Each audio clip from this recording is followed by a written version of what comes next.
We can do this. I know we can because we've done it before. At the end of World War II, when another generation of heroes returned home from combat, they built the strongest economy and middle class the world has ever known.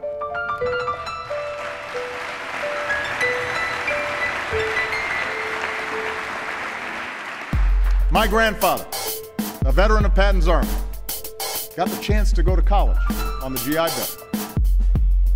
My grandmother, who worked on a bomber assembly line, was part of a workforce that turned out the best products on earth.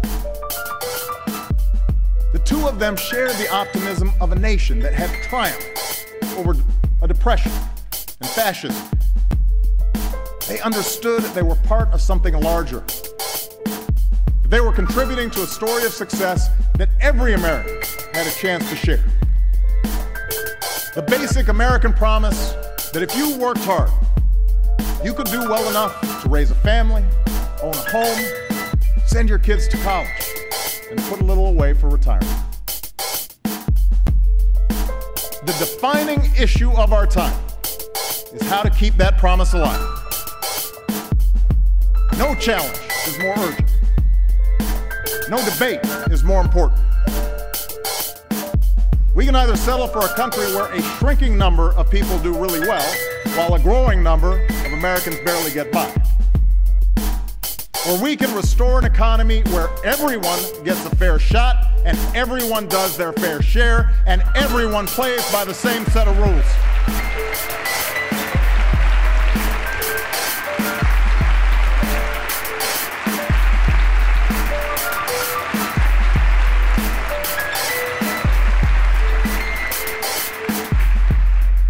What's at stake aren't democratic values or Republican values, but American values.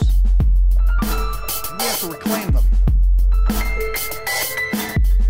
Let's remember how we got here. Long before the recession, jobs in manufacturing began leaving our shores. Technology made businesses more efficient, but also made some jobs obsolete.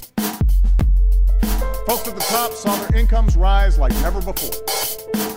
But most hardworking Americans struggled with costs that were growing, paychecks that weren't, and personal debt that kept piling up. In 2008, the house of cards collapsed. We learned that mortgages had been sold to people who couldn't afford or understand them.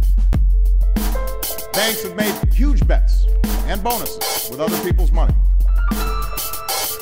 Regulators had looked the other way, or didn't have the authority to stop the bad behavior. It was wrong. It was irresponsible. And it plunged our economy into a crisis that put millions out of work, saddled us with more debt, and left innocent, hardworking Americans holding the bag. In the 6 months before I took office, we lost nearly 4 million jobs.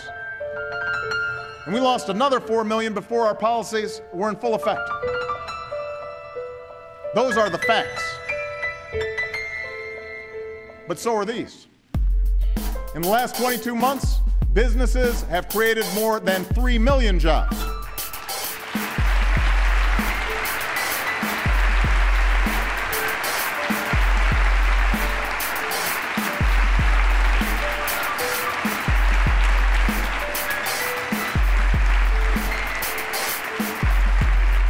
Last year, they created the most jobs since 2005. American manufacturers are hiring again, creating jobs for the first time since the late 1990s.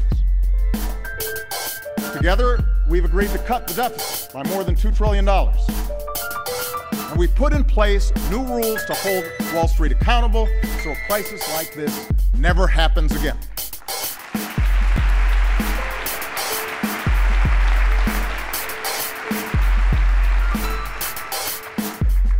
The state of our union is getting stronger, and we've come too far to turn back now.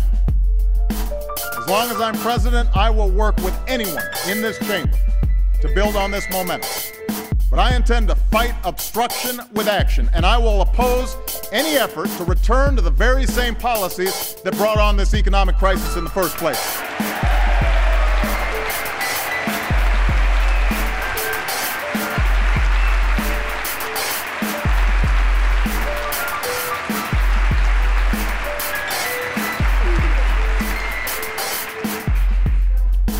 No, we will not go back to an economy weakened by outsourcing, bad debt, and phony financial profits.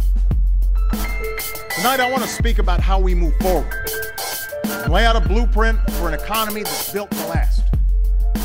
An economy built on American manufacturing, American energy, skills for American workers, and a renewal of American values. This blueprint begins with American manufacturing. On the day I took office, our auto industry was on the verge of collapse. Some even said we should let it die. With 1 million jobs at stake, I refused to let that happen. In exchange for help, we demanded responsibility. We got workers and automakers to settle their differences. We got the industry to retool and restructure. Today, General Motors is back on top as the world's #1 automaker.